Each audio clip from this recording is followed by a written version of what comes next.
Hi, everybody. Dan Buffa at your service. Buffa's Buffet, impromptu podcast. You come home from a long day of work, a little bit of Uber, a little bit of this, a little bit of pet transport, and you think, well, the lighting is just good enough for about 10 minutes to do a quick pod. So, 5 things on my mind, speed round. Number 5, I am about caught up on The Boys. And let me just say, that Eric Kripke and Seth Rogen show, and I know there's a Goldberg in there. There's a Goldberg that's on the screenwriting credits as well. I want to say Evan.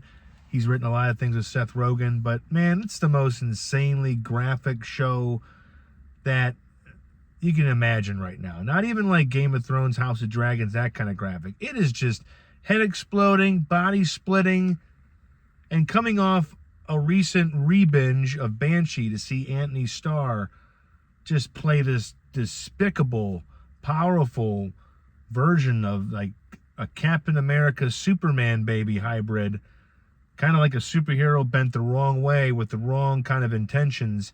And Jensen Ackles coming on the last couple seasons. How about that? Carl Urban eternally making the New Zealand brogue one of the most liked languages used in movies and TV, where nobody can say scorched earth quite like Carl Urban, who also split destroy into 2 words once upon a time in a Marvel movie. But it's just entertaining. It goes there for the source material, a graphic novel-esque kind of comic book. It needed this kind of guidance, and 5 seasons in, this is the last season. So 5 episodes have come out. I don't know. I can't remember if they do 5, 12, or 10, but we're probably just about halfway there through the last season of a very good show that once again proves that you can be gory if you got some good writing behind it, and maybe even mixes in a little allegory, a little bit of lesson, moral about today's world and how it react to superheroes, both good and bad and ugly. So that's number 5. Number 4, Cardinals are currently leading the Milwaukee Brewers 1-0 in the 4th.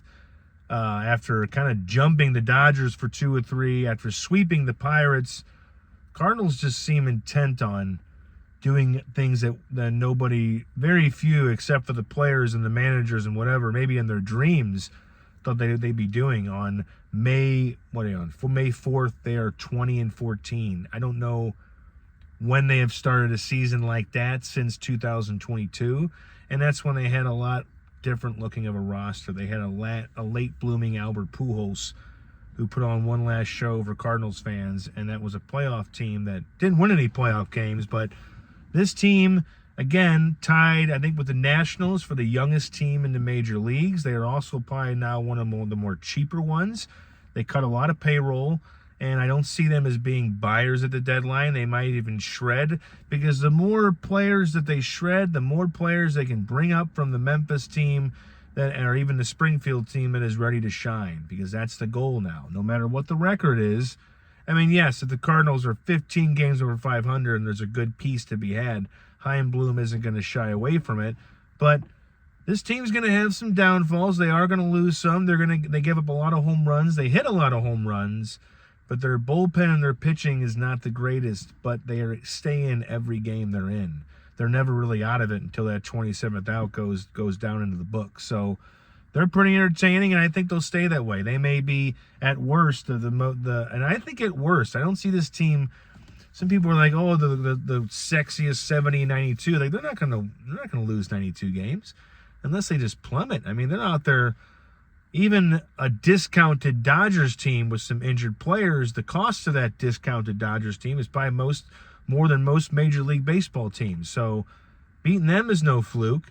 And it could be the most funnest 81 team there is. So they are going to entertain. Number 3, I do want to see Devil Wears Prada 2. I have not. These movies just come out at a wicked clip. That's why I'm not a voting film critic anymore, because I just couldn't keep up.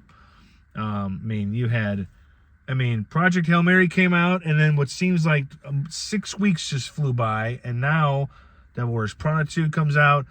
In the Gray, a movie I want to watch, Guy Ritchie. When Guy Ritchie writes and directs stuff, it's going to be really good. When he directs, it's going to be okay. I like his writing more than his directing, but his directing's pretty good, especially if it's him doing both. And so it's got Jake Gyllenhaal, it's got Henry Cavill. You need to hear any more. Isa Gonzalez, Rosamund Pike is also in there using her accent. Sorry, Gone Girl was great, but she didn't get to use that fabulous accent of hers. And of course, you know, Henry Cavill could read the phone book and probably make it sound interesting, but that's coming out in about 10 days. It's just here, the middle of May, and then, you know, the summer movies are going to come out. And then, you know, Marvel has that late year Avengers Doomsday coming out, where we finally get to figure out how they're going to bring Robert Downey Jr. back into the fold as one of Marvel's... He goes from being one of Marvel's greatest heroes to one of their greatest villains. But if anybody can pull it off, Robert Downey Jr. can. Number 2, Bud's Pizza shot out. You know what they do? They don't have sports on the television. Sports. Oh, for a guy who just talks sports. It's refreshing to see a Star Wars movie on. And the last time I was there was an Oceans movie on. It's nice to places to play movies. Some people like movies and not just, a game, an NBA game, an NCAA game, MLB, NHL. It's like, put on a movie. Okay? Put on The Intern and everybody will be in a good mood. Just saying. Our Devil Wears Prada 1. But getting back to that, I do want to watch that. It's gotten good reviews. They bring the whole team back. I mean, I'd see it for Stanley Tucci and Emily Blunt, but, you know, Anne Hathaway and Meryl Streep, they're no slouches themselves. That was number 2 for Buds. Number 1, take it easy on yourself out there. And know that today sucked, but guess what today does? In about 4 hours, it dies. And then we start over. So I just always like to keep saying that. Drive better. Be safer.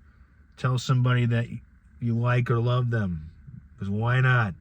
Go out on a limb, folks. We only do this once, and none of us are making it out of here alive. Have a good Monday night, and I'll talk to you when I talk to you.